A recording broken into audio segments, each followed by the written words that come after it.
Bonjour, la Bible dit dans Exode 16 au verset 20, ils n'écoutèrent pas Moïse et il y eut des gens qui en laissèrent jusqu'au matin. Mais il s'y mit des vers et cela devint infect. Moïse fut irrité contre ces gens.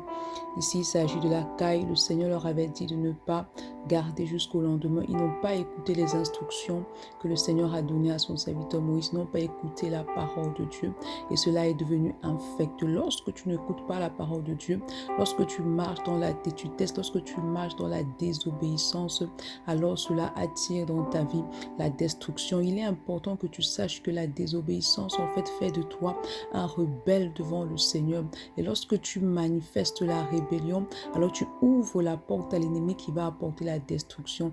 Il est important que tu saches que la désobéissance est un poison qui va finir par te détruire, est un poison qui va te faire te déconnecter de Dieu et de te déconnecter de ce que Dieu attend de toi. Ce que le Seigneur veut de toi, c'est que tu marches dans l'obéissance à sa parole, l'obéissance à ses instructions, l'obéissance à ce qu'il te dit. Ici, le peuple a agi ainsi parce qu'ils avaient peur du lendemain. Ils avaient peur que le lendemain, il n'y en ait plus. Et c'est pareil, parfois les chrétiens font ça. Ils désobéissent parce qu'ils veulent faire les choses par eux-mêmes. Ils veulent anticiper. Et pourtant, celui qui a pourvu aujourd'hui peut pouvoir. Demain, donc, choisis ce matin de demeurer dans l'obéissance à la parole de Dieu. Bonne journée. Shalom.